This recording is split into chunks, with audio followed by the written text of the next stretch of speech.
On tonight's episode, Nate's favorite scary movies, Francis Ford Coppola teams up with Martin Scorsese, and we talk about the Star Wars Episode 9 trailer. I'm Garrett. And I'm Nate. And welcome to Aliens and Cowboys Podcast.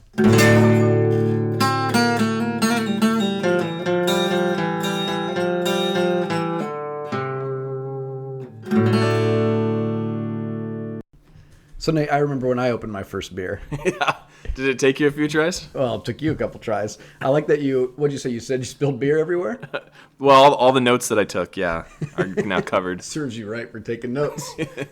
Well, welcome in tonight, Nate. It's been, 3 or 4 weeks? I think three long weeks. Ratings are through the roof. Keep up the good work. Yeah.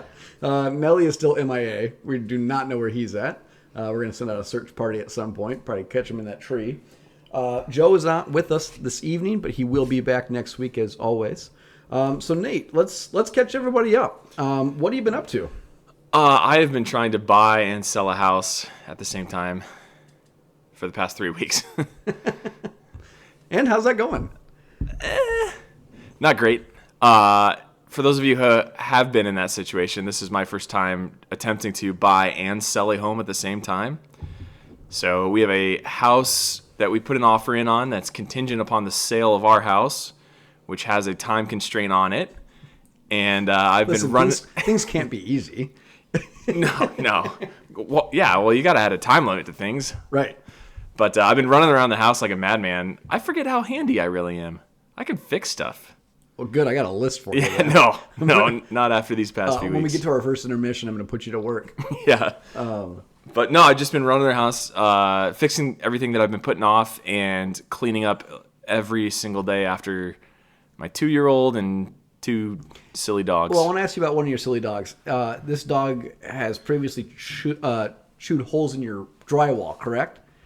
And yeah, he got bored and thought that'd be a good idea. Yeah, and you were forced, and you patched them already, is that right? I did patch them once, yep. Did you have to do it again? After I patched it, I was on about my 3rd coat of mud and texturing, and he decided that'd be a good time to take another chunk out. Yeah.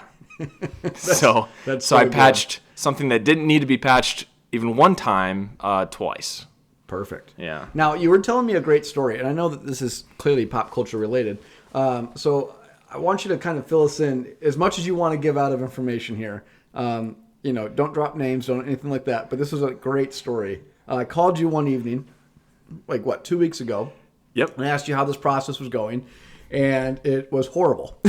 You had both good news and bad news, though. So if you would be kind to fill us in, I think this is a great story. Yeah, it was an emotional day. So my wife and I put in an offer on a home that I was talking about earlier, and we had it at a set price. And we had this written agreement, and when you buy a house, you sign 50 different papers and initial another 100. So a week later, I get an email alert that the price on the house that we had just put an offer in on had dropped in price, in the listing price, which I didn't understand how they could do that considering I had an offer contingent upon a higher amount on that house. So I had to call my realtor and ask her what was going on. Woof. She had to contact that realtor representing that company.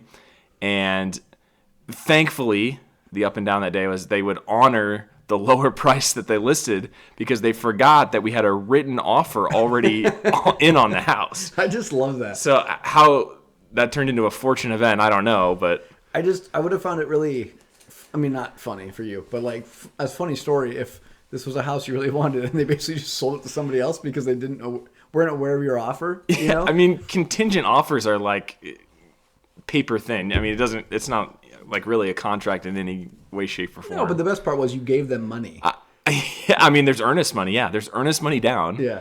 That they have in their pocket or a third party has in their pocket. Well, anyway. At least the best thing is you at least get a lower asking price then, so that's nice. Yeah, it's great that they honored it. Someone also screwed up at that company. Yeah. Well, going forward, obviously you'll be in and out of the episodes going forward because of this house issue. So we wish you the best of luck on that. When we can have you, we'd love to have you. When you need to take time away, you're always welcome back here. Like I said, ratings can always go back down. It's no big deal. I'm here to average them back out. Yeah, we'll go ahead and rebuild it back up, right?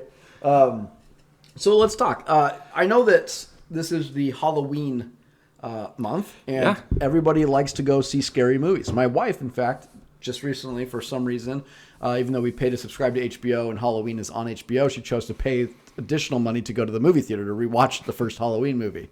Makes total sense, right? Especially if you know my wife. But I'm not a scary movie fan. Not a big fan of scary movies at all. I know you're not. I generally stay away from them. I'm a big scaredy cat. They just don't do any, if I watch something scary, I'm ending my night with like an episode of The Office, like the basketball episode, right? Or I did do that a few times. Or Diversity Day, right? Yes. Some of the really classics. But you have a list here of some scary movies. Are these movies you are currently watching through or you are planning to watch? Now, most of these I've actually watched recently. There's a few in here that I have as recommendations, and then I have 2 others that I think I want to watch. I'd love a recommendation from anybody that has one. And then I need to finish one I'm in the middle of right now. But I'll just run through the list. Go ahead. I'll start off with Terrifier. It's about, if you didn't get your fix from It Chapter 2 with clowns, he's essentially a black and white mime clown. Ugh. And that one is gruesome. So if you're into that, it has some... if you're into that kind of thing. It has, for horror movies, it is... pretty darn good. Do you know what the budget on this movie is? No. $100,000. It was surprisingly good. It probably didn't make that. No, I bet it did. Okay, so going down the list, House on Haunted Hill. It's actually a series on Netflix, a Netflix original. I really enjoyed this, and this is more of like a jump scare / thriller where they don't really know what's going on, and it follows a family throughout their life when they're children to when they grow up and how those problems kind of stay with them until they get them resolved. But I really like that series. I think it just got approved for a second season too. The Autopsy of Jane Doe, The Witch. Who's The Witch have in it? Is that like a Vin Diesel movie? No, that's something else. That's like a sci-fi fantasy type thing. The Witch is like a very slow movie based on like a family of Puritans that get ostracized from their own community because they're too pure following religion, and they find out that they're being kind of tortured by an unseen witch from the area. That one was good. It's very suspenseful. It's very slow and kind of long, though. So you got to be in it for the long haul on that one. Green Room, with Patrick Stewart. I would not recommend that. That one's... I don't know if I'd call that a horror or not. As Above, So Below. If you've seen that one. Yeah. Are these like... So, okay. I'm looking at your list of movies as you go through these here. Of course, I got a couple questions here. These look like they are C+, B- rated films. Is that correct? Like, I've never even heard of 75% of these. It's really hard to find good horror movies, honestly. Well, I'm trying to pull them up as you speak on them. And, I mean, I think one of the key components of a horror movie, and potentially maybe these ones only, is their budgets are so low. Yeah. And the best part is they aren't hitting their budgets. So they're not making money. Yeah. That's probably why you don't get multiple, it probably only makes a sequel when it makes money. Mm-hmm. I don't know. I think you can have a lot of success with a low-budget film in horror. I think it has a lot more to do with the director. Yeah. Well, I mean, it's a full package thing, because if you can't believe the characters in it, too. But... Well, one of the ones I see that you have on here is Mother. Is that the Jennifer Lawrence? Now, that's one I want to watch. It is. Okay. I don't know if that's good or not. I've heard mixed reviews. It critically did not do well. Okay. Yeah, I don't know. I see you have The Cell on here. Yes. So this is from a ways back, starring Jenny from The Block, J-Lo, Vince Vaughn, the guy from other comedies that you really know him well from, Wedding Crashers, Internship, The Breakup, Couples Retreat, Dodgeball. You all know who Vince Vaughn is. Yeah. And then, I'm going to butcher this, Vincent D'Onofrio? D'Onofrio. And you probably most recently know him from Kingpin and Daredevil. He's Gomer Pyle in Full Metal Jacket. That's probably his most famous role. Yep. He's also the big woolly bear man from Magnificent Seven. Yep, that's right. But he does a fantastic job. It's just a good character playing a serial killer because you get to have, I mean, like, it's a good role and you can really put yourself out there. But that one's more of a thriller, sci-fi. The whole point of the movie is that you can enter into another person's brain and kind of step into the world to try to understand them. So they're trying to find, he has a prisoner that's on a clock to drown her. Which one, D'Onofrio or Vaughn? D'Onofrio. Vince Vaughn plays the detective. He's teaming up with J-Lo, who's like a social worker type person. But anyway, it's kind of cool. It's cool visually too. It's something that steps out there away from your typical horror film. And then one I want to mention here is Creep. It's probably not very well known. It stars Michael Duplass from The League. He plays Pete Eckhart. It's a film that was a lot better than I thought it was going to be. It's slow moving too, but it's just one of those movies that you find that human beings are scary in their own right on what they're capable of. So now, are these all on Netflix? Almost all of these are available on Netflix. I can't remember which ones might be on Hulu. Well, if you guys do end up watching any of these and want to let Nate know your thoughts on his choice of horror film, you can always email us at aliensandcowboys@gmail.com. I see one on this list, Nate, that I have seen, so let's talk about that. I did watch the Bird Box movie. Yeah, I finally broke down and watched it. I think it was last year, maybe Thanksgiving is when I probably watched it. Yep, that sounds about right. About a year ago. What did you think? It's tough to say. I thought the concept was kind of cool. I'm trying to think. Obviously, I like Sandra Bullock, so I'm okay with that. Like, it's great that she was in this film. Gives her something to do because she hasn't really been in a lot of movies. Gives her something to do, yeah. The premise, though, was, like I said, it was fine. I understood the premise. What I didn't like about the movie ultimately was two things. A, I didn't like it that there were some people that were able to be outside that were maybe already crazy, so they weren't affected by whatever it was that was the problem. Two, also I didn't like that we didn't define what the problem was. We didn't argue what was causing it. Like, was this climate change? You don't know, right? And then the final thing, I guess, would be the idea that the kind of M. Night Shyamalan reveal at the end where the only people that can survive are blind people. Yeah, spoiler alert. So then my question to that is, are the people that have survived and they get here, are they going to wear blindfolds for the rest of their life, or are they going to, have their eyes taken out? Like, what are they going to do to survive? And not only that, but if you're blind after so long, how are these people going to clearly continue to live like this, right? Because whatever the villain of the show is ultimately, whatever the metaphorical villain is still out there and clearly not changing. It was an interesting cast of people, quite a big cast. I'm a big John Malkovich fan, so it was really great to see him in there. But overall, I thought it was a little overblown for how popular Netflix said it was. Yes. And I think if this movie had been in the theaters, it would have been out of the theaters within like 2 weeks. I think so too. And the one thing that reminds me of this movie is, you remember hearing all the news clippings about like teenage kids going around with blindfolds trying to do something? Yeah, they're trying to do the Bird Box challenge. Yes. Yeah, I was trying to understand. Did it before I just kidding. Before I actually knew like the big twist at the end, like why this was so interesting to do. It's not at all. I don't know why it caught on at all. But if you wanted to touch on, people eat Tide Pods. I know. People take shots through their eyeball. They want to live on the edge. Yeah. I mean, they'll do anything. That's one of those things that try to get social media viral, famous. They'll do whatever they can. So they'll put this up there and hopefully get likes and clicks and retweets or whatnot. So I understand it. I'm not going to partake in that. And I hope, if you do try to Bird Box challenge in 2019, safety first. So. Oh, man. Well, do you want to touch on viewings? Sure. So you have a list here. And you said this list is Netflix's top viewed television series. So I think this is specific to Netflix. They're originals. And the best I found were demographics for or the analytics for what they did was how many views they get in the first month. They do keep like trends for the first few days or the first week, but trying to get all this in like an apples to apples, because what they do is they have a continual viewership number, which is hard to compare. So this is views in the first month. Now, is this like, for instance, a particular season? So for instance, the first one on the list here, Stranger Things 3, 64 million views in the first month. Okay. Pretty good, right?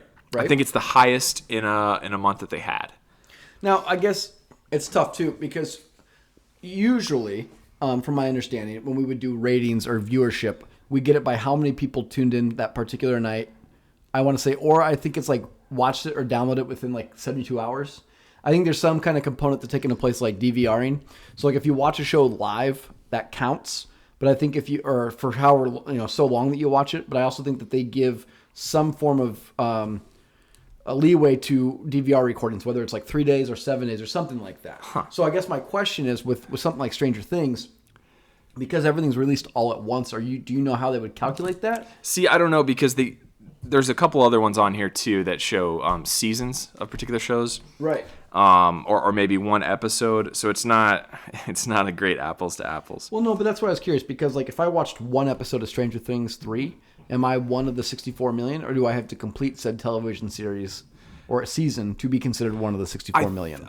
See, I think you have to. I don't really know. It didn't state. No, that's fine. That's okay. The only thing they did allude to was on like movies. You have to watch 75% of the runtime, including the credits, in order for it to count as a view.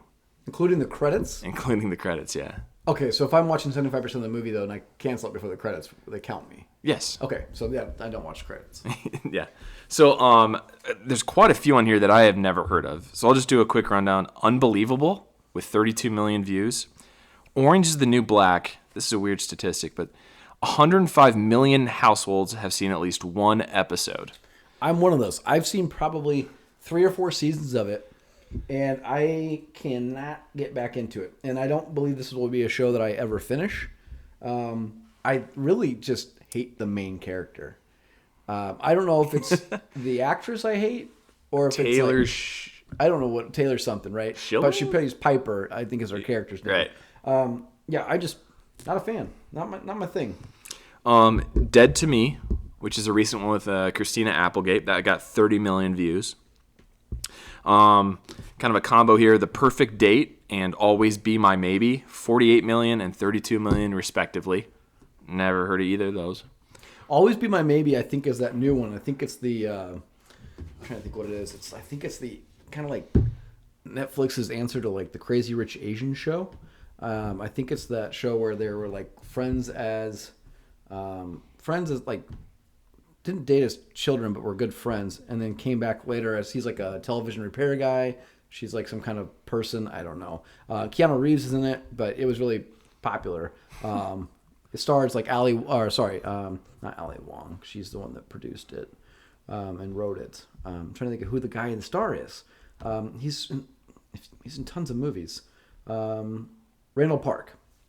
He's like he's a comedian. Fresh Off the Boat, right? Yeah, okay. He's in The Dictator, or not The Dictator. Is it The Dictator with Seth Rogen? And he's in that. So he's in a lot of movies. And then what did you say the other film was?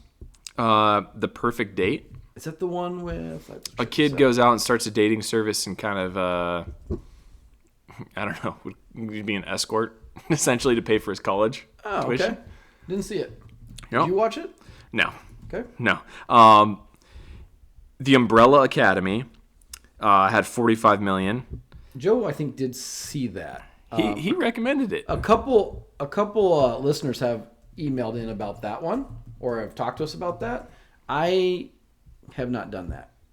I probably won't watch that television Positive, series. mixed reviews. What do we got? I don't know. I'm not. I like I said, I've seen the trailer of it. I tried to watch the first episode. Didn't really grab me, so I moved on. Okay. Here's one that caught my eye. Murder Mystery. Do you know who's in this? Do you know what it's about? Nope. Adam Sandler?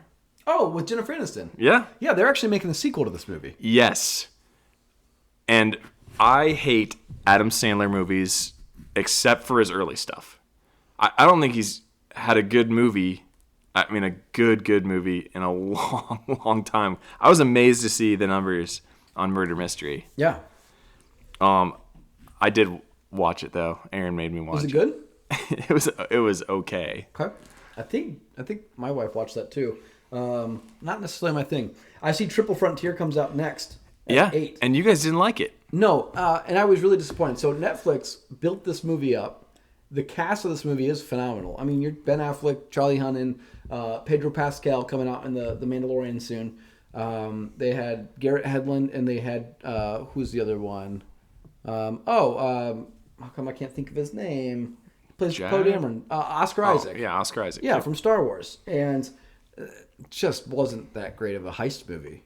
Yeah. Like, kind of a letdown. I'm not gonna watch it because you guys didn't. No, I mean, I think you'd like it. It's an action film. Just when I think about what that movie could have been and what they produced, it's just not the same. Yeah. The Highwaymen. I think it was with Kevin Costner and Woody Harrelson. Correct. That's the hunt for bank robbers. Bonnie and Clyde. Bonnie and Clyde. My sister actually recommended that. Another 2 on here. Fire. Fyre. About the Fire Festival. Yeah, the Fire Festival. Now, what they compare it to is Hulu did not the exact same, but a similar documentary at nearly the same release point, and it still got 20 million views. So I think they consider that to be a success. Our Planet had 40 million. The show You had 40 million. Sex Education had 40 million. Elite with 20 million views, and then, like we said, Bird Box. Okay. 80 million in the first month. Let me ask you this about Netflix. So we went down this rundown of, most watched shows, movies, whatever. Do you feel like, now I know they're putting a lot of money into things coming out, right? So, a lot of Netflix originals. I think I saw something where it's like they're banking on $2 billion worth of debt to like boost up their library of stuff that they're making. Just to suck up the market share before Disney Plus, and they're trying to sign people. I think they're grabbing directors and producers for like exclusive content, just like Amazon is, just like HBO trying to do. What a huge gamble that is, and risk. I mean, it is, but I mean, Adam Sandler I think has like a 6-picture deal with them. That's why you saw like his ridiculous 6 or whatever it is. This murder mystery. He's got like 6 films he's got to do. So like that's what they do. They make these contracts and they say you do 3 or 4 films for us and we will pay you $100 million to do it or $200 million to do it. I wonder what kind of qualifications there are on that too. To say, well, if you don't hit this many views, then we're going to cut one of the movies off the contract. Yeah, I don't or know. Something. Absolutely, but they got to have a backdoor out of that. Do you think, because obviously everybody's getting ready for Disney Plus, right, which is coming in like 2 weeks? Mm-hmm. Do you think that they need more horror films?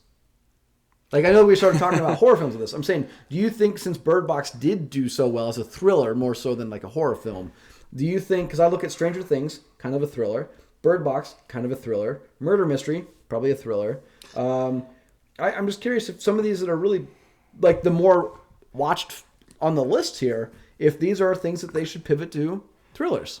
I don't think so. I think like we talked about earlier, it's difficult to know whether a horror movie is going to be successful or not, and there's just way too much risk there. I think there's way more dramas on this list that are just safe bets for them to continue making and producing than you would kind of step out of the box and try to do more horror films. Okay.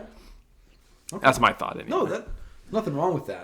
It's interesting, though, because depending on how you pivot, you're going to catch some criticism. So I kind of want to segue into, you weren't here, obviously, with us for the last couple weeks, but that's when the original comments came out from Martin Scorsese and his viewership of Marvel, or his thoughts on Marvel and Marvel films. Are you aware of what he said? I've got it in front of me right now. You want to read it? Sure. So the quotes that I pulled off here, Martin Scorsese says, "I tried, That's not cinema," Scorsese said. "Honestly, the closest I can think of them, as well made as they are, with actors doing the best they can under the circumstances, is theme parks. It isn't the cinema of human beings trying to convey emotional, psychological experiences to another human being. It's not my kind of thing. It simply is not." The Academy Award-winning director said, "It's creating another kind of audience that thinks cinema is that. We shouldn't be invaded by it. We need cinemas to step up and show films that are narrative films." Okay, so that's what kicks off this entire thing. What are your thoughts on this? I don't think it's... I don't know. I mean, he's entitled to his opinion, which is what everyone says, and that's true. I think it's like he believes in the art of cinema, but it's also a business as well. So we made this argument, or I made this argument on the podcast a couple weeks ago, and I made the argument that I understand exactly what he's saying. I don't think he's wrong. I don't 100% think he's right. It's like comparing The Catcher in the Rye to Harry Potter, right? Or To Kill a Mockingbird to Harry Potter. They're both equally powerful books as far as getting people to read. Recently, more people have probably read Harry Potter than To Kill a Mockingbird. Okay? Sure. And I have to read the Harry Potters growing up to appreciate the To Kill a Mockingbirds. So, like, if you look at Scorsese's films, you know, he's got, I think, Raging Bull, according to AFI's Top 100, I want to say it's like number 4. Okay, that's, I think, his highest rated film. But he's got Goodfellas, he's got Departed, he's got Gangs of New York, The Aviator, you know, he's got a lot of stuff. The Irishman, I think he has Wolf of Wall Street. Yes. Okay, so he's got an amazing resume of films. But I can appreciate his films. But I can appreciate his films because I grew up watching things that aren't Goodfellas. You can build on that, right? You learn to appreciate the theme parks to really grow to appreciate the art. You know, if I look at modern art, I'm not a big fan of modern art because I subscribe to that really outdated viewpoint that if it's something that I feel like I can create on a canvas, then I don't feel like it's art because I'm not artistic. Now, that's my way of thinking of it. It's asinine, I'm sure, but that's just the way it is. But like, if you want to give me like an actual like Da Vinci painting, I could not recreate that no matter how hard I tried. But I also understand both of them are art, but I have to appreciate this one or look at this one to really appreciate Da Vinci's work. Does that make sense? Yeah. And I'm with you there. I think that's the way I look at Scorsese's comments is I do understand it. Because if you think about, I was listening to a podcast, so this is not, this kind of helps shape my argument because I'm trying to flip back now. So I'm kind of on the side now of Scorsese and Coppola, which we can get to here in a second. But for Scorsese, this kind of sets off a firestorm. So you have people like Sam Jackson, Robert Downey Jr., Bob Iger. You have people like even John Favreau today was commenting on it. Go ahead and read some of the other things that say Sam Jackson and Robert Downey Jr. said. So, the following day, I'm sure Samuel L. Jackson gets blindsided by some reporter that overheard this. And I thought it was a really good response. He says, I mean, that's like saying Bugs Bunny ain't funny. Films are films. Everybody doesn't like his stuff either. Everybody's got an opinion. So, I mean, it's okay.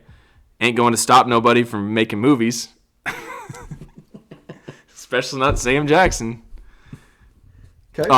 Okay. And then Robert Downey Jr. was on Howard Stern, quoted saying, I'll tell you the truth. I didn't expect, quote, the Marvel Cinematic Universe to become what it became. And it is this very large, multi-headed hydra at this point. I've always had other interests, and according to Scorsese, it's not cinema, so I have to take a look at that, you know? Makes no sense, because it would be like saying Howard Stern isn't radio. I'm not sure that's the hill to die on, but fair enough. Okay. So, obviously, these guys are part of the Marvel Cinematic Universe, so they're probably going to feel like, hey, don't take shots at what I've been doing for the last 20 years, right? Specifically, Robert Downey Jr. But I think they'd all admit, I think all those actors would admit the truth to Martin Scorsese's comment about, yeah, I didn't have to act my, off. Yeah. I just had to play a cool character. Well, here's the other thing, too. I do believe Martin Scorsese is one of the most respected filmmakers of all time. And I feel like these people do respect it. I don't think you have his quotes on here, but after Ford Coppola said something, Jon Favreau, who's going to be the director and basically showrunner of The Mandalorian, came out and he said, listen, I love those guys. They can say whatever they want. You know what I mean? Like their contributions to the film industry are arguably the greatest contributions. I mean, The Godfather, I think, is now considered to be the number one film on AFI's Top 100. So basically what happens, though, is Francis Ford Coppola comes out and actually defends Scorsese, and he takes it one step closer, or like worse. He actually ends up calling them despicable. Now, to be fair, Scorsese, Coppola, Spielberg, and George Lucas, are all very good friends. It is funny, though, that he would make these comments about the Marvel Cinematic Universe when we have things like Star Wars. Right. Okay. Now, Joe is not here. I was hoping Joe would be here tonight because we had this conversation today And I'm gonna come to Coppola's defense here. Like I said, I'm flipping my stance. I'm going to side with Scorsese and Coppola. Okay, You flip-flopper. I am. I'll probably run for president. So let me kind of explain this. So I told you guys that, I appreciate the Harry Potters of the world so I can appreciate the Goodfellas, right? And the Godfather. But I look at, say, what Francis Ford Coppola did. And he, to be fair, he has not had a good film since like the 70s, since the 80s. Okay. His filmography is not, I think his last great film, and I could be a little bit off, might be The Outsiders, if not Godfather 3. Okay. It's been a while. So that's what Godfather 3 is early 90s? It might be, I don't know exactly what year. So it might be Godfather 3. So 25 years ago. Right. So he has not made a solid film since then. In a quarter century. Okay. Right. Unless you like The Peacemaker with George Clooney, which is not very good. But if you think about the contributions that these guys have done, like the Godfather trilogy is such a work of art. You honestly can learn a lot from that film. There's actual things like dedicated like life lessons you can learn from The Godfather.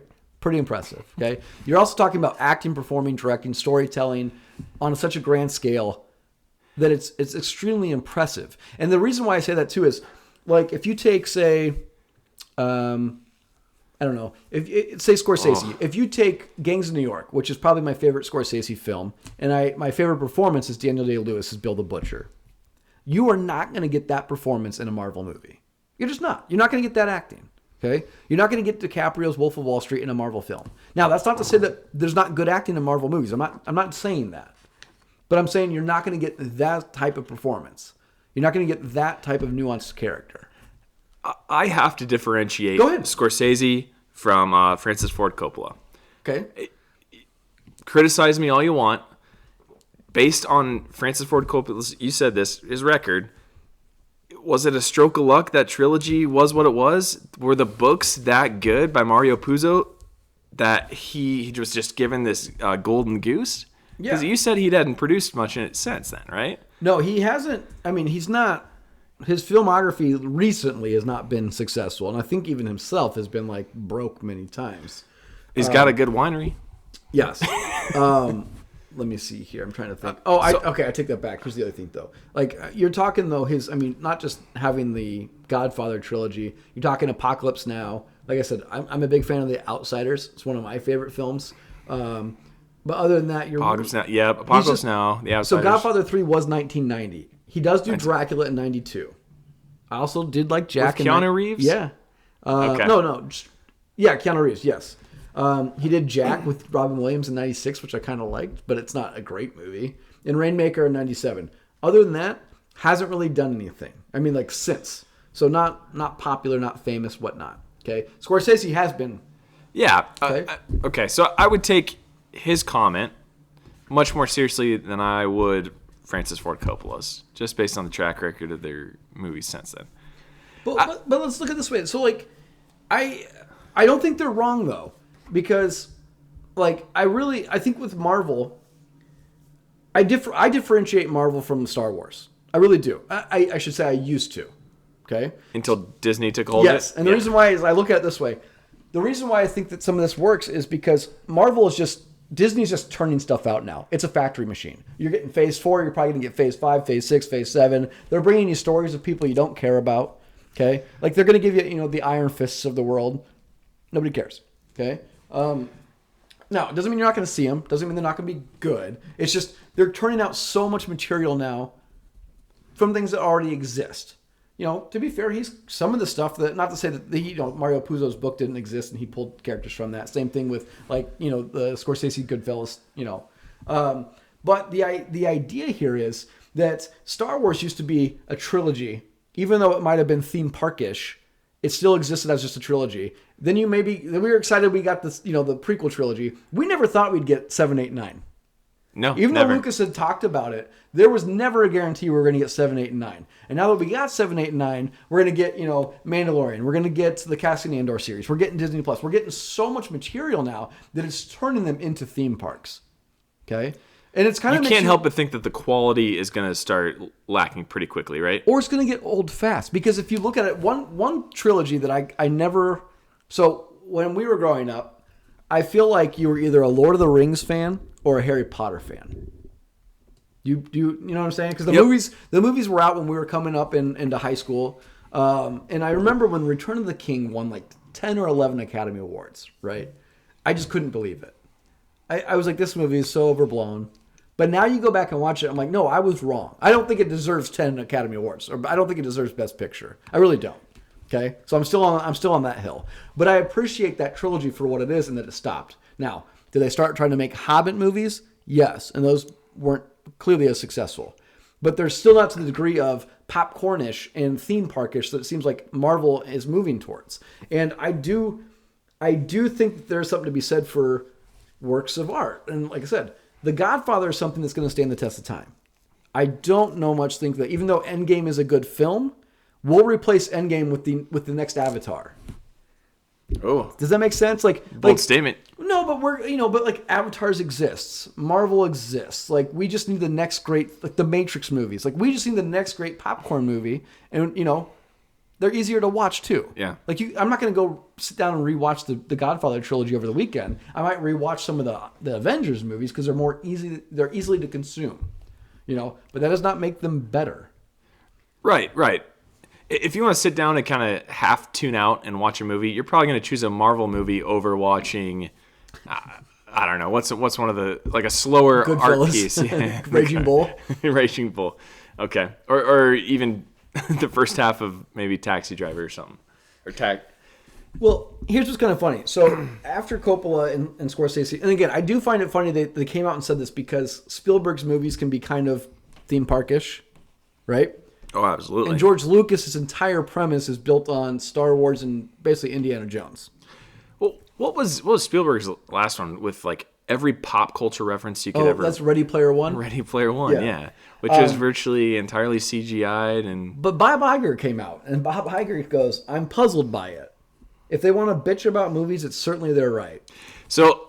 Also, Bob Iger, for everyone who doesn't know, is the CEO of Disney, right? Who says if they want to bitch about it. One thing that you weren't here for is we did talk about that there is a connection between Martin Scorsese and the Joker film, that he was originally set to produce the Joker film. So how can you connect to Marvel, but you can't connect to DC? Now, he clearly didn't produce it, but it's very much in the same vein of films he's done, like Taxi Driver.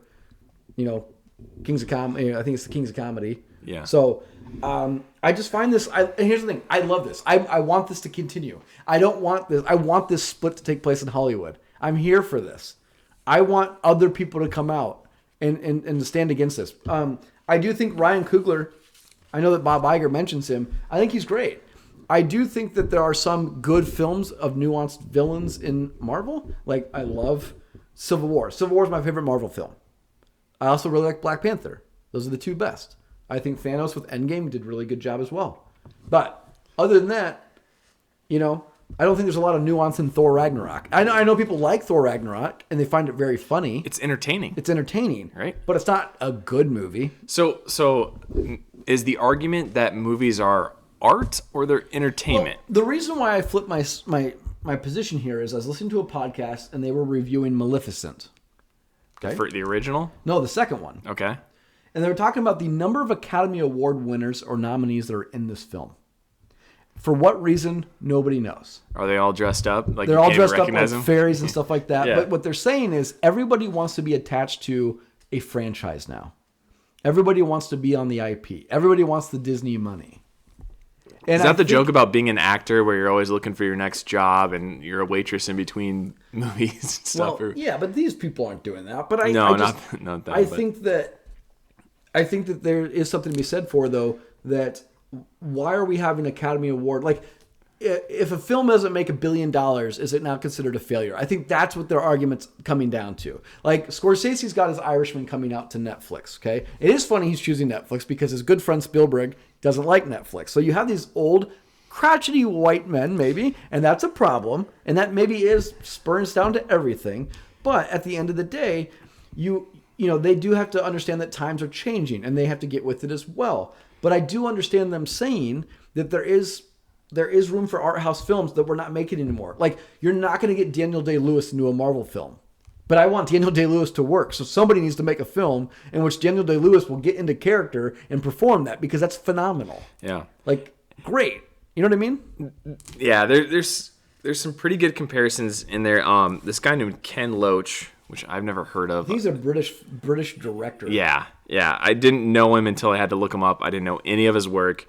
He compared superhero movies to commodities, and I think, was it him that made the analogy that Marvel movies are like hamburgers, or was that somebody else?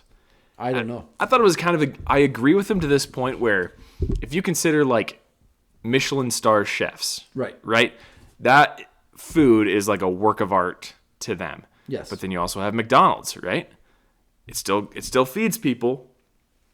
It's still there, but you would never ever consider that art. But it's still food. They both serve food, just different kinds of food. Art versus barely can call it meat hamburger. Okay. No, right. If you're talking, so I'm in agreement with you to that point. But is it wrong for me to say I like this beef, literally, figuratively? Yeah. I like this beef between the filet mignon and the hamburger. But I like the beef between. It's not just. Let's be fair. It's not just crotchety old white guys, because Bob Iger is a crotchety old white guy too. Okay. I like this. You're talking about the top 1% arguing with one another, so yes, it's a weird situation. Yeah, exactly, right? We're millionaires arguing with millionaires and billionaires. But I like this idea that it's not like a Hollywood tight-knit group. I like that there is this split. I mean, you have to make the argument that some of the people with the biggest clout, your Spielbergs, your Scorseses, your Coppolas, they've got this argument to make. And you've got the other guy, Bob Iger, who's just like, listen, I'm just taking over the world. He's like the Jeff Bezos, of the film industry. I like that Bob Iger used the B word and was quoted using it as a representative of Disney.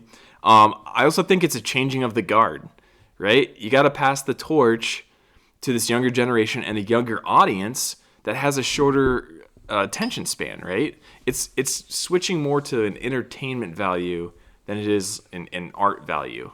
Which maybe that's what they're arguing, their point that they're arguing. But they can't argue the success. And is there some element of jealousy there too? Well, I also think this. We all have the things that we appreciate and things that we, like, for instance, you being a handy person, you're an engineer, you're in the construction business.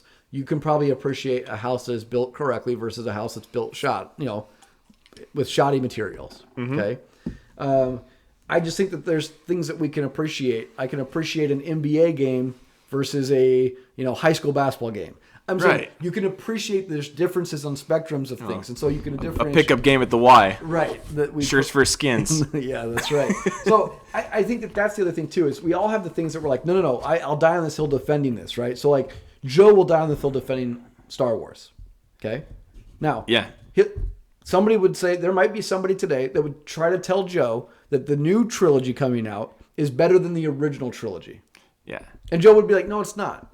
But they're going to say, yes, it is. You're just old crotchety person. You need to get over it. You need to get with the times. The new trilogy is way better. Mm-hmm. And that's the thing too, is when you have people trying to tell you that this is, this A is better than B, it is a basis of opinion. Everybody's got one. Oh yeah. But I think it's also how you defend it. I just don't think you need to call it. I don't think Coppola needed to call it despicable. But I want more to happen. I want this to continue. I think this is great. And I think it will be interesting because Scorsese's Irishman is coming out. And Scorsese's Irishman's got De Niro and Pacino and Pesci and a lot of these guys that haven't made films a lot. De Niro's working a lot. Pesci's not, obviously. I don't really know. Hasn't for decades. No. He hasn't since, I think the last movie I think I saw him in was The Good Shepherd. Maybe like 2007, 2006, something like that. And that was a brief cameo. He hasn't really been working. But I'm interested with these guys because these guys, is it a passing of the torch? Maybe it's not. I mean, Wolf of Wall Street is the performance Leo DiCaprio gets way better than anything Chris Evans has ever done. Yeah. Now, it's interesting because Chris Evans has got Knives Out coming soon. Yes. Okay. Yep. I'm excited about that movie. And it's directed by one Ryan Johnson, which we are not necessarily excited about. But. Oh, I am. You're a Ryan Johnson fan now? No. Let me clarify. Okay. The last mystery thriller movie that he produced was a movie that you told me about way back when, and it's a movie called Brick. Yeah, I had to B-R-I-C-K. I had to eat Brick. it on the last podcast because I forgot he did Brick. Yeah. Did you mention that? I did. Okay. Brick's phenomenal. If you haven't seen the movie Brick, it's a really good movie. It's the only criticism I have is like those kids are way more mature to be than I ever am or was. But they're high school students investigating like a murder and kind of a drug ring. Yeah. And it stars Joseph Gordon-Levitt, and just even the script and the way they... It's a great noir film. It's set in high school. Yeah. It's essentially a murder mystery. It's directed fantastic, I think. It's very interesting. It keeps you... I don't want to say it's slow-paced, because it's a slow burn, but it's fast. Yeah, it's a snowball. It quickly picks up as you go along, and you get very involved as you start to watch it. But well, let's do this. Let's pivot to Star Wars here. So the last trailer dropped, I want to say, at the Monday Night Football game this last week. Did you watch it? Not live, no. No, but yeah, I have seen it. Okay. Yeah. I won money on that game, by the way. I recently started sports betting, so if you got any tips, let me know. Just recently became legal. Yeah. So episode 9 trailer drops, the final trailer. We haven't really talked much, you and I, about episode 9. What are you hoping to get out of this film? I want to see a full and complete story of Kylo Ren. I want to see them do justice to the Skywalker name and Luke that they, in my opinion, kind of destroyed in the second episode, The Last Jedi. I am very anxious because I think they could do amazing things, but I really still have no clue. I've got a theory. Okay. You want me to throw it out there? Hold your theory for now. Okay. All right. Now, Joe, like I said, Joe was supposed to be here tonight. We were going to actually do a really large Star Wars episode with Joe here. So Joe has, for the longest time, been trying to tell me that he has rewritten the ending between The Force Awakens and The Last Jedi in his own mind and how he would have changed it. He's written his own third episode. No, I'm sorry. He's written his own first, second, third episode. Basically how to connect Force Awakens to Last Jedi. He's written his own 7, 8, 9? Yeah, basically. Okay. Or rewritten at least 7, 8. Sorry, at least 8 he's rewritten. I bet it's better than... And he's just going to talk about how he would change the story. Okay. He's got notes on notes on notes, and he was going to be able to talk about it. One thing he has talked about that he didn't want to spoil it, but I'm going to mention it, so I'm going to butcher it so he can clarify it next week, because that's what we do here. There's potential that this is going to be a movie where they go on a scavenger hunt to look for a artifact, specifically a dagger, that I believe is in the cartoon, so that they can kill Force ghosts. Force ghosts? Yes. Oh, is that what the dagger does? That's what I was told. Okay. Now, that's awesome. And I'm assuming that has to be one person they're trying to kill is Palpatine. I've never even seen a Palpatine ghost before. We haven't either. We've only seen Jedi ghosts to this point. Yeah. But you got to assume that, if they can do it, we can do it. It's shown in the last trailer. That's right. That dagger is. So go ahead. Talk to me about this. You have a list of things to go through. Okay. Bullet points. C-3PO gets chip removed and dies, ? I hope so. And the reason why is because, not because I don't like C-3PO. I really like C-3PO. What I'm concerned is there's that clip where he maybe gets red eyes. Mm-hmm. And the belief here is there's a theory that he is getting reprogrammed so he can go out like Rambo.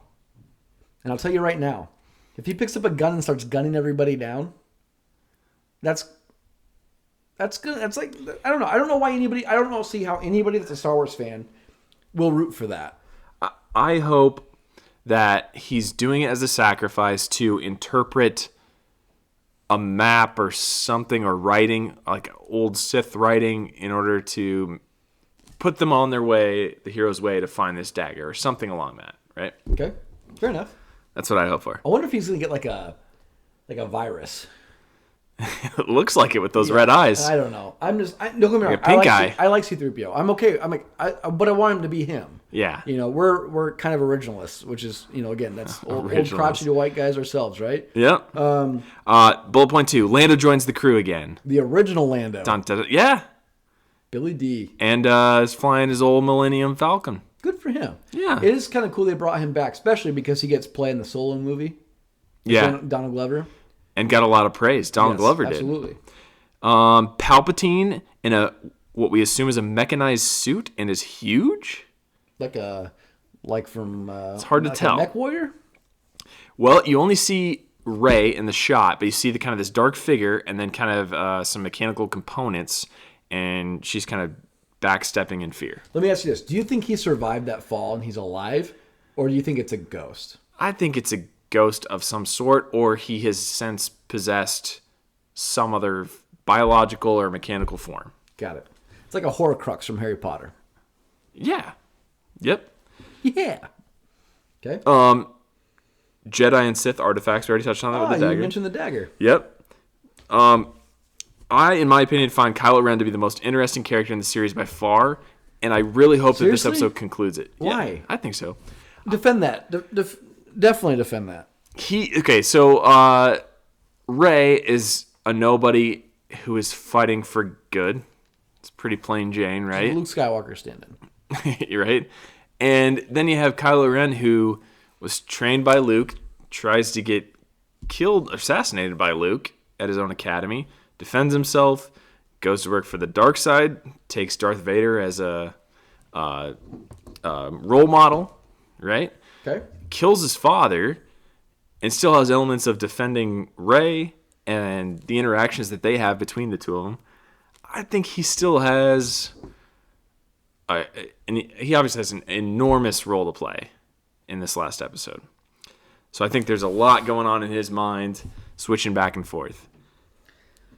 I'm like, if I could predict what I want to have happen to him. Also, tell me your most interesting character of the series so Poe far. Dameron. Poe? Okay. Poe Dameron's the guy you want the story about. He's the stand-in for Wedge Antilles. He's the stand-in for Harrison Ford. He's the Han Solo of this movie. He's both, yeah. Which is interesting because I asked Joe today too. I said, why don't I care about any of these people? This is a trilogy. I really like the original trilogy. I actually really like the prequel trilogy. I'm not a fan of Phantom Menace. I definitely am a fan of Attack of the Clones. I think it's a really underrated Star Wars film. And I think Revenge of the Sith is great. So I like those movies. This collective group of heroes, I don't care about. And it's not because of Rey. I'm fine with Rey. I liked Jyn, is it Jyn Erso from is that who the lady is from Rogue One? Is her name Jyn? Yeah. I liked her. I like that one-off movie. But it's not just that it's a one-off movie. I liked her character. Mm-hmm. I like Rey. Rey's fine. But Rey to me is just a recycled Luke Skywalker. So it's whatever. The rest of the cast, though, I don't care about because there's no collective unity here. I don't feel like we get the movies where they're like united. They're not generally a collective group together. Yeah, I mean, they're all part of the rebellion, but they're all doing their own singular tasks. Right, so I don't feel like they are a collective. Like when Poe and, who's the other guy? I know who you're talking about. Finn? Yeah, so when Poe and Finn hug each other, nothing. You don't feel anything? I don't feel anything. I don't get any fuzzies. When Luke and Han hug each other, it's better. Yeah. Like when Ewan McGregor as Obi-Wan and Anakin Skywalker embrace, you get that friendship, you get that camaraderie. Do you feel like back in the original trilogy that they were more underdogs than they are now? No, not from the trailer. Well, not in this third trailer. Third trailer. We didn't touch on that, but the Star Destroyer fleet. Whoa, that's cool. But I will tell you, I think that if I could grab anybody from this trilogy here and give me a film on him, I want Poe Dameron. He is the Harrison Ford stand-in. He is a Wedge Antilles stand-in. He's a composite character. Because to be honest with you, they have one extra person here. It's one extra guy that doesn't fit in the collective group. You only had Luke, Han, Leia, Chewie. Now you've got Rey, Finn. You got Chewie. Now you have Poe, though. So he's just kind of this random guy that doesn't fit in their general story arc. But I think he's the best character in the series. Yeah. Not just because I like Oscar Isaac. I just think his character's the best. Yep. And I wish that his character would have had better... if you want to tell me Ryan Johnson could have done better in second film, I agree, he could have. I think a lot of what he could have done better with was people like Laura Dern and Leia and the Poe Dameron story and their situation on the ship. I just would have liked to see that fleshed out more. But I thought Poe Dameron was great in the second movie. Yeah. He's good. I mean, that type of character is great to watch and fun to watch. I think the problem with Kylo Ren to me is we go from having, in one trilogy, we get Darth Vader as the main villain. in the next trilogy, we get a combination of Darth Maul, we get Count Dooku, we get Darth Vader. Like, we are, like, him as a Sith doesn't even it doesn't even compute for me that he would be a powerful Sith Lord. Like, I don't understand, like, there's nothing he's doing that's terrorizing anybody. Darth Vader would choke people out, would go through his own people.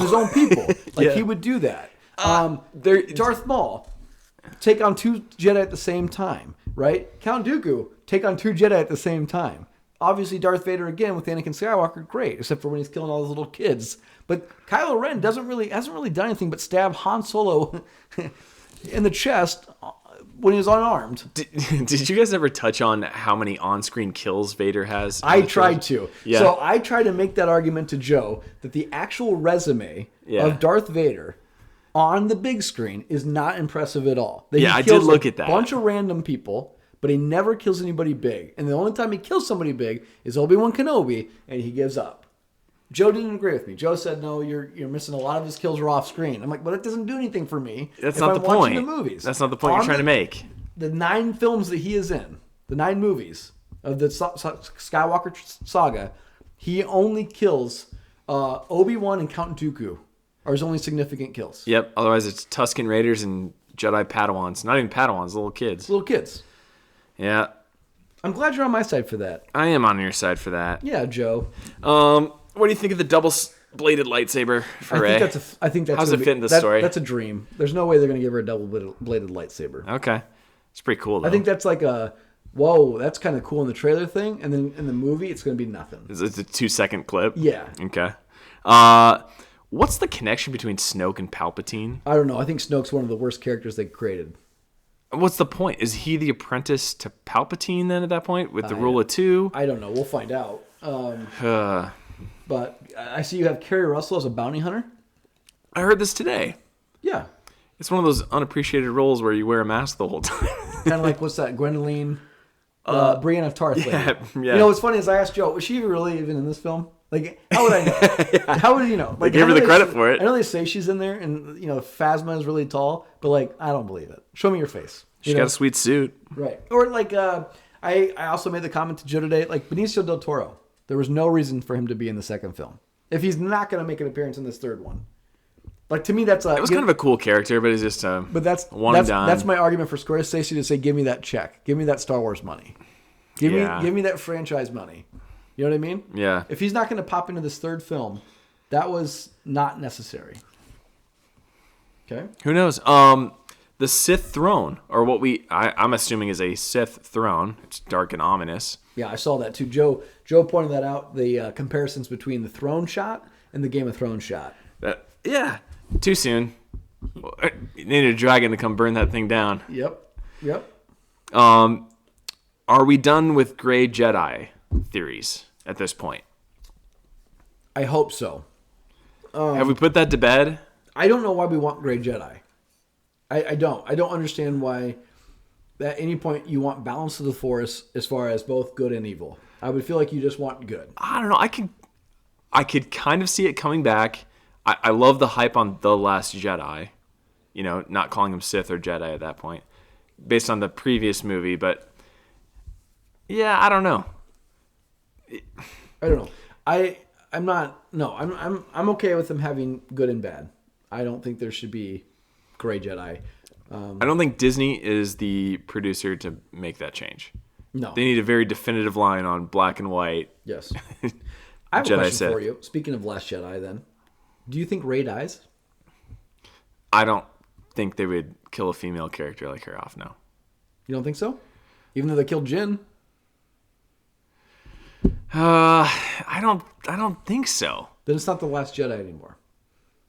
What do you mean? What about Ben Solo? I know that he carries Skywalker Rise blood. of Skywalker. So, I mean...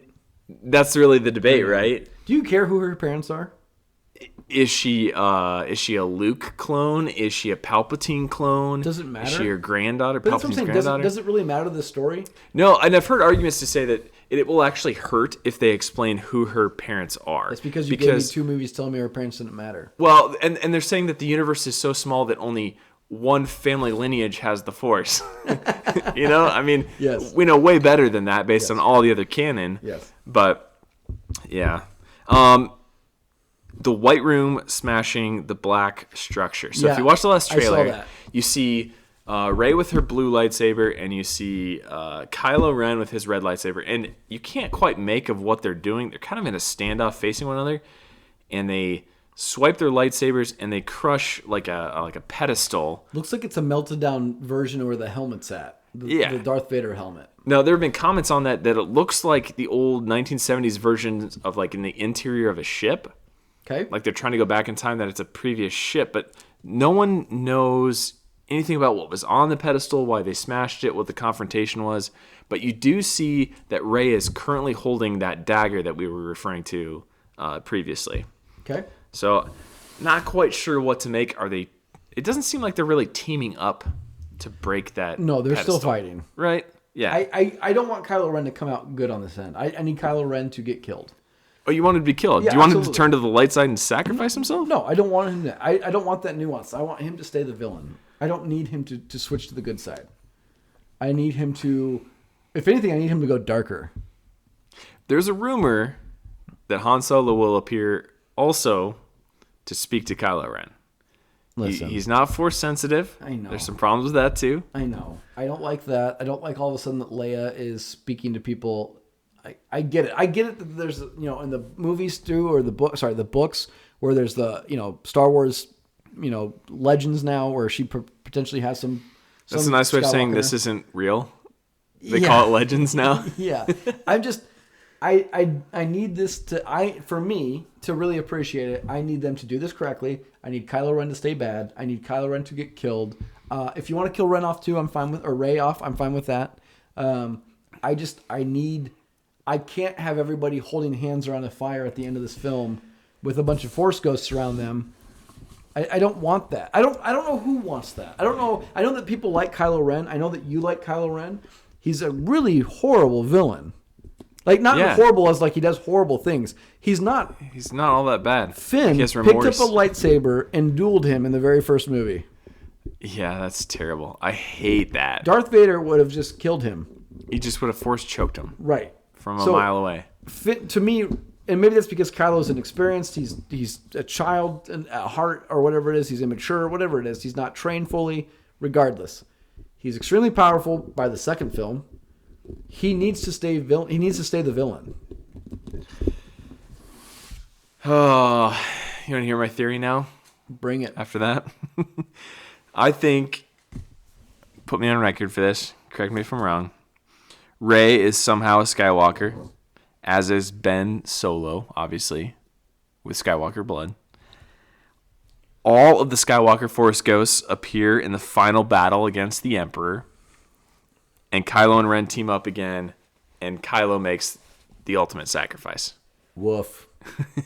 You know what? To your point too, how much screen time have like the villains had in this entire show? Like, to understand character development of the way they are, right? Because you get a lot of time with the Emperor and Darth Vader in the original trilogy. Darth Vader. You get a lot of time with Kylo Ren, but only Kylo Ren, who's twisted and going back and forth. The problem is you get a lot of time with Kylo Ren and Rey together that you really didn't get with Luke and Vader. So you get Luke and Vader at the end of Empire Strikes Back, and then you get them kind of throughout Return of the Jedi.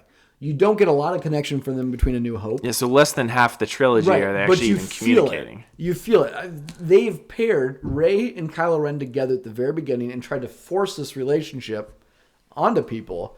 And it's really not, I mean, it's not that the relationship's not needed, but I don't care for it.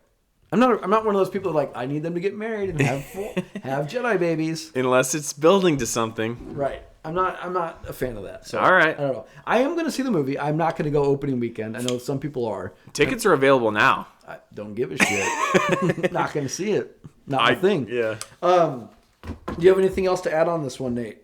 That's it. I shared my theory. I put myself out there. You did it. Let me hear the criticisms. Well, except, I think the ratings are going to be good, except for that when we went down that list of Netflix films, probably the low point. So apologies for that. It's probably a low demographic of horror film fans that listen. If you're still with us, thank you. But I have something I'm trying to do at the end of this episode. Once we finish this up, I'm going to have a conversation with Ryan. Ryan is, or Conway, if he's, I don't remember how we addressed him on the episode we did with him. The con man Conway. Yeah, he was on an episode with us quite a while ago. We're going to talk wrestling. So I am a wrestling fan. Ryan's a wrestling fan. So if you want to listen to us talk about wrestling, hold on, stick around with us. It's going to come up in probably about 15, 20 minutes long conversation. If you don't like wrestling, go ahead and end the episode in a minute, and then you guys can get on. We'll be back next week. Now, if you haven't seen The Watchmen, go out and check that out. Joe and I started our Watchmen for Nixon podcast on the first review of the episode from HBO's series Monday night, or Sunday night. Excellent series. If you want to hear what our thoughts are on that, go out. Like I said, that's the Watchmen for Nixon podcast. Give that a review. If you like what you hear, let us know. Tell us what we're doing right. Tell us what we're doing wrong. Only positive vibes, please. This episode will be back next week. Hopefully we have Joe with us. Maybe Nelly will pop in again. I don't know what we'll cover. Obviously, usually the week's news dictates what we talk about, but that's coming to you guys next Wednesday as well. We like your feedback. If you want to give Nate some ideas on horror films to watch or tell him why his list sucks, you can email us at aliensandcowboys@gmail.com. You can follow us on Twitter or comment on Twitter. We're at Alien and Cowboy. Like I said, leave us a review, give us a rating. We appreciate 5 stars. It helps people locate our show and tell us what you think. But other than that, like I said, hang on.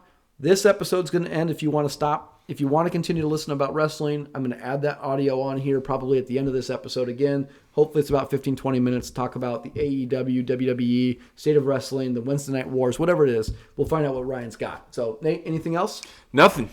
Joe, we'll hopefully see you next week. Nelly, hopefully you're doing good. We'll send out a party for you, search party, and we'll see you guys next week. Cheers. Cheers.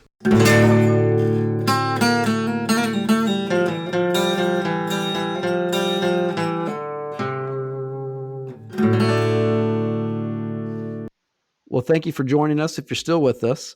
So I have Ryan here. You guys might remember him from a previous episode. Ryan, do you remember what episode you were on? We did a top 5 list of action stars in the 90s, I believe. Okay. Yep, that's right. Yeah. That's right. Absolutely. So if you guys want to listen to that, go back and check that out. That's in our archive. But Ryan's here to talk wrestling. And I don't really get to talk wrestling with Joe and Nate because they don't follow it. So this is kind of exciting for me. So just a little background here. About a couple of years ago, Ryan, you had the network from WWE, correct? And I ended up getting the network because you were telling me you were rewatching all of WWE, WCW, and ECW from their starting points. I did. It was actually it's gonna be 3 years ago here in another month. It was the day after Thanksgiving, and I turned on the TV and I went to ESPN and they had Edge on. And on the bottom of the screen it said like 5-time world champion or something like that. And I'm like, the vampire? What happened in wrestling since I stopped watching? Right around 2001, 2002 is when I bowed out. So I thought, man, it'd be cool to watch all that stuff again that I watched when, from basically age 9 to 15.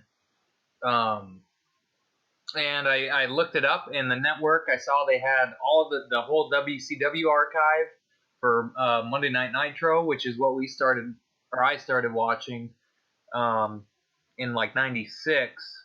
And then they had all the Raws too. So is a free month and then $10 after that. And man, I watched nothing but wrestling for like at least a year straight.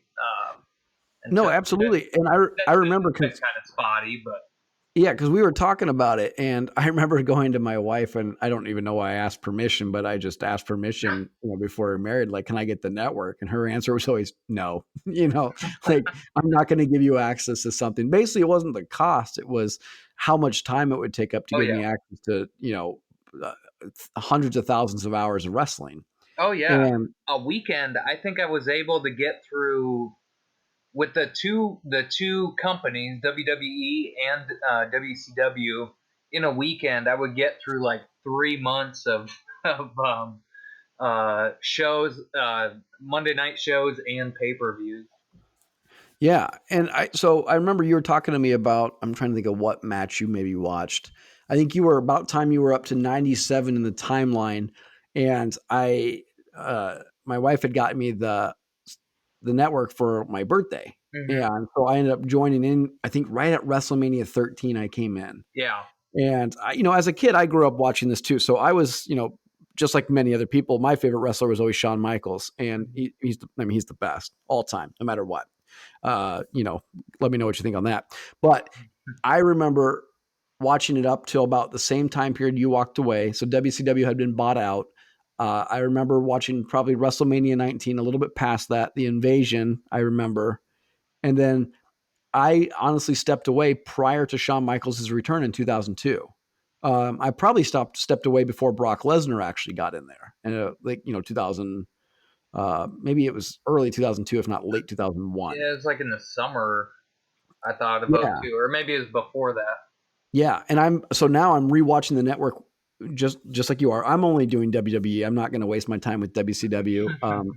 Someday I'll go back and try to watch ECW, but I'm up to 2002 right now, and it's a grind, man. I mean, there's times where I'm trying to watch so many other shows and movies, and I'm like, so honestly, I watch wrestling every morning for about 15 to 20 minutes is what I knock out every day. So when I shower, I have a TV in my bathroom mounted on my wall. So when I shower, I watch about 20 minutes of wrestling. That's it. That's basically what I can get done. But I do it every day. So it kind of gets me through a Monday Night Raw. Probably, I'll watch probably one Raw once a week. Well, it is. It's probably a good way to do it because it does get to be so. I don't want to say you get burned out on it, but it starts to lose your attention, and you gain a new appreciation for it. But you definitely want to take breaks, and that's kind of where I've been, and aside of having to do other stuff too. But and you're only doing the one promotion. Watching Right. 3 of them is like, man, it can be tasking. But then, if you take a couple days off from it, or a week or 2, and then go back to it, and you kind of start getting into it again.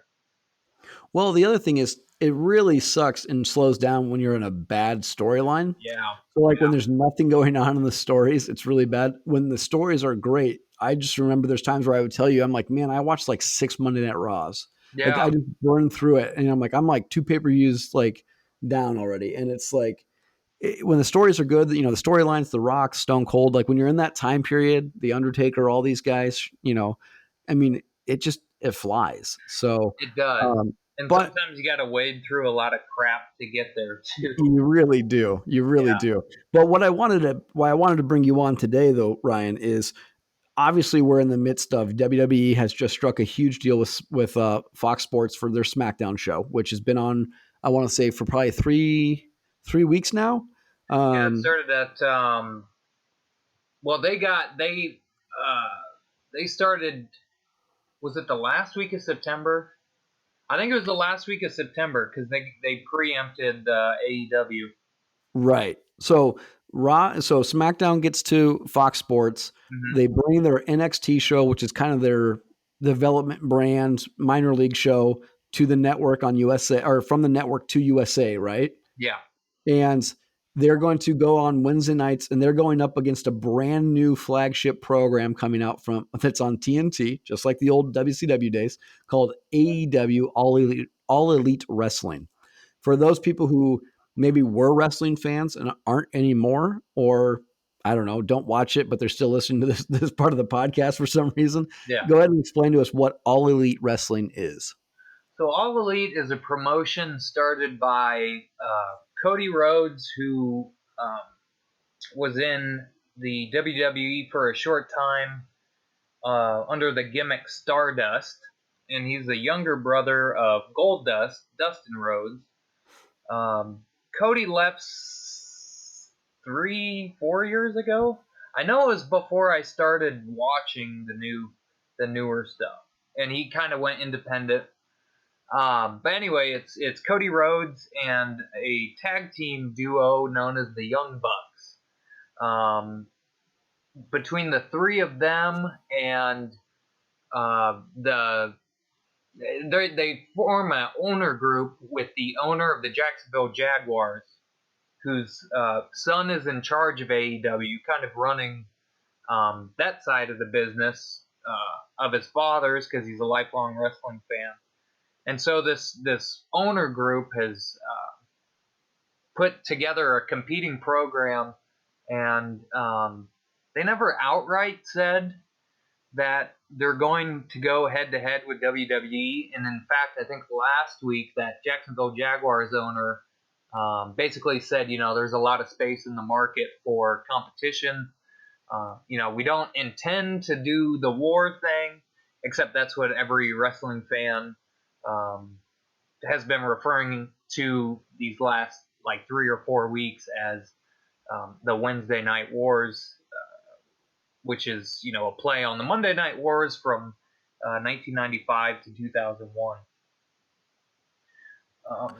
Well, what's your take on this? You said you do or do not agree that it's a war? I've been thinking about this a lot, and as much as I want it, because man, that period of Monday Night Raw where it was just getting so exciting, because every time you turn the TV on, you didn't know what was going to happen. And as a little kid, you're like, oh, I wonder if they're going to curse tonight, and not going to believe it. And that's a big deal. But another promotion had started in the mid 2000s. Actually, I believe they started as early as 2002, called TNA. Aside from the double entendre, it stood for Total Nonstop Action, and started as a pay-per-view only company. And then they shortly, within a couple years, got their own weekly thing, and kind of the same fervor in the wrestling fan community is like, all right, we got more competition, because once WWE bought out WCW, that was kind of it. As far as big time promotions in the United States, there's still a lot of little independent ones, but very few with cable television deals where you get a mass exposure to them. So when TNA came in, everybody started going on this. All right, this is great. We got competition, and the war was it's like a flare gun is all it was. I mean, it wasn't battling every night. TNA was mismanaged. Didn't know what they're doing. They brought in creative staff from both WCW and WWE that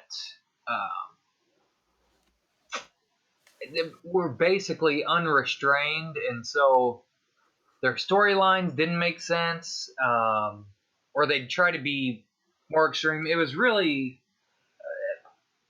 TNA. Actually, that their name, I think, says enough for what they expected. They didn't take the wrestling part seriously. So with this new Wednesday Night War, the more I've thought about, I've been excited for it for a couple months now, and the more I saw kind of promo videos and stuff, because they have ran a couple pay-per-views prior to starting on October 2nd, and I kind of got into it, and so now I'm it's kind of a tempered response. I want to be all about Wednesday Night Wars, but at the same time, how many people are jumping the gun a little bit to say this is a total competition between these two companies, and is it ever going to reach sort of that status of war like it was in the late 90s? So okay, question for you. So what is your thought process then on who? So AEW, who's your favorite wrestler there? So because I was away from wrestling so long, I basically almost all of the talent at AEW is new to me. There was a few guys that were brought over recently from the WWE. Dean Ambrose in the WWE is now wrestling as Jon Moxley, who in his WWE run, I was pretty ambivalent towards him. He kind of just blended in with everybody else. He's had a major character overhaul in the AEW, and I think he has become my favorite. Sort of these new stars. I've always, well, I should take that back. Dustin Rhodes, the Rhodes brothers, and like Dusty Rhodes as well. I just think they're so great. Both how they work in the ring, but the psychology, they're great on the mic. They're kind of weird, but they're easy to root for at the same time.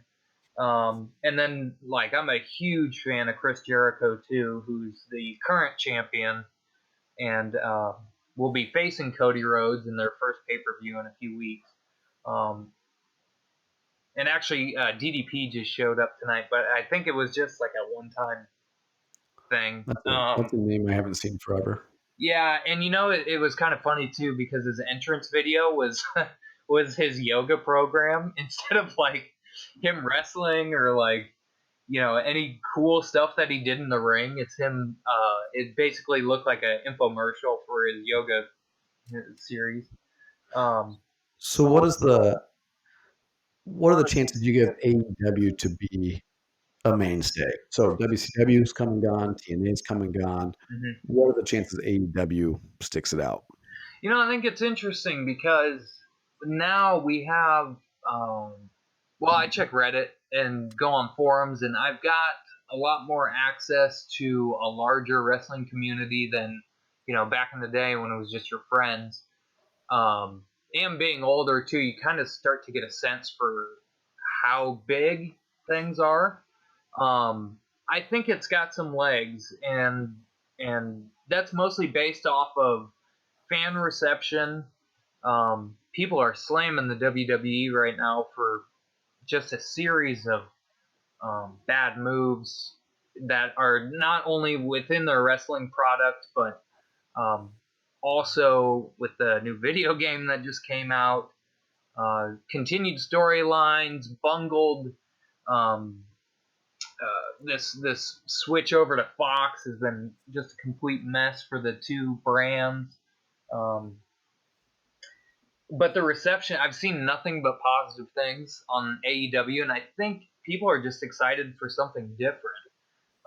WWE's still good. I mean, they've got a lot of good talent, but the problem is their entire roster is superstars, and there can only be one champion. So there's not a whole lot of movement for so many wrestlers in the promotion to be the top person.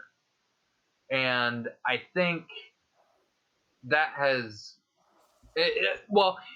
every WWE superstar has a fan. There are no jobbers anymore. There's no guys getting squashed or enhancement talent or whatever you want to call them.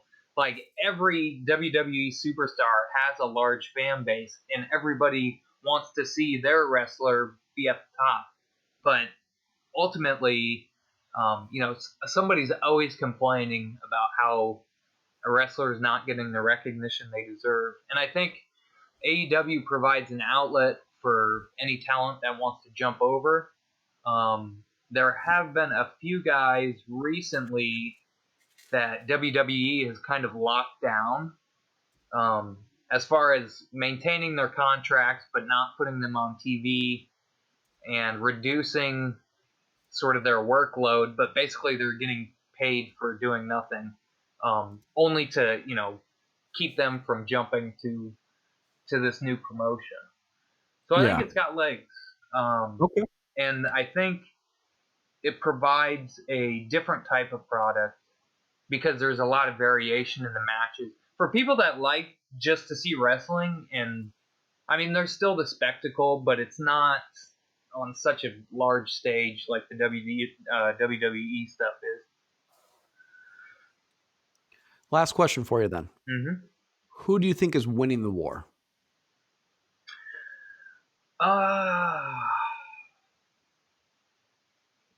That's a good question.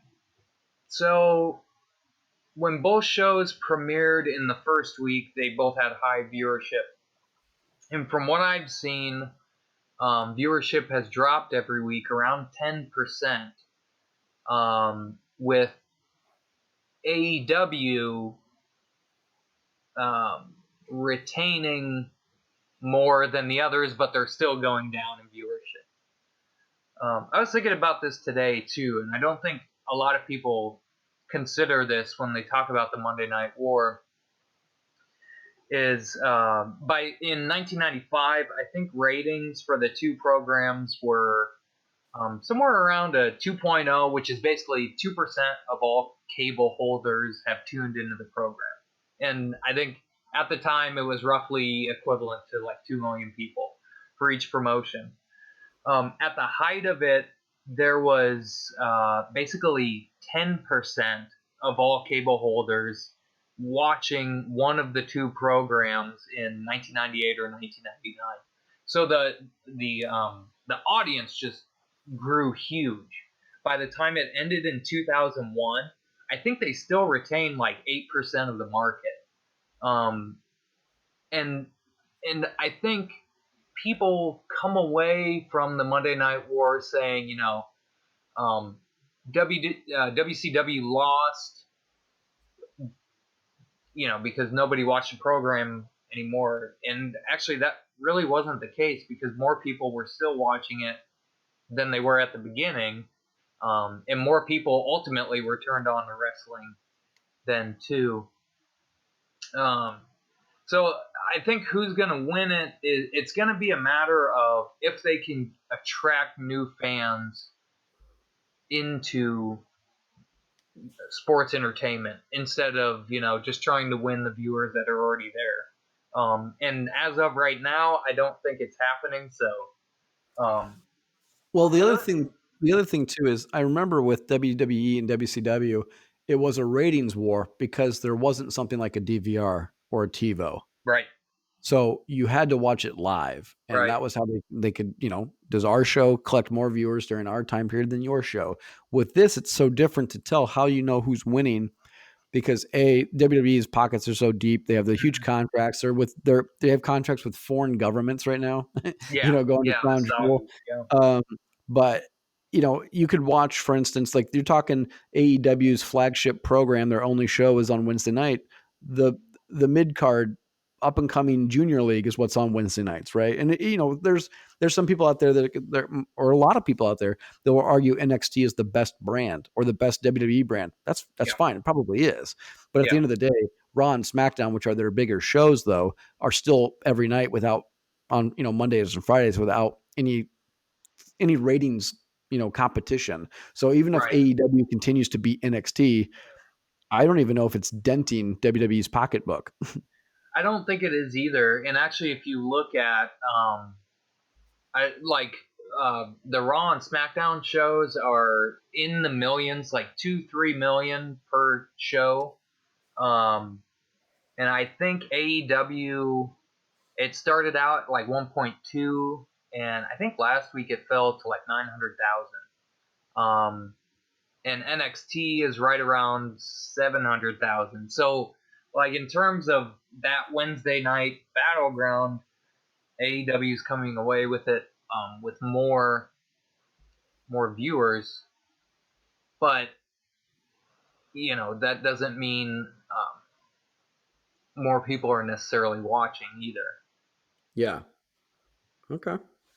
Yeah. Yeah. Well, Ryan, I do want to thank you for joining us, everybody. We'll try to get Ryan back on here again. Maybe give us every once in a while wrestling update. He's in the middle of achievement of his PhD, so he's extremely busy. So I appreciate the time, Ryan, you gave us tonight. And obviously, if you're a wrestling fan, check out.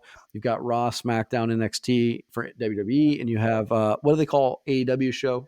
So it's called Dynamite, and then they also do like a YouTube type show.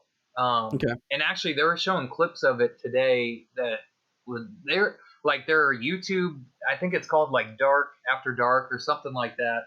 And they also have a show called Being the Elite that's on the internet. as Okay. well. But they're like they were doing hardcore matches on there, which is way different than the product they were doing on TV. So I definitely want to check that out too, and see what those are like too. Okay. Well, again, Ryan, I want to thank you for joining us, sir. Best of luck in your education and your schooling, and we'll catch up with you next time. All right.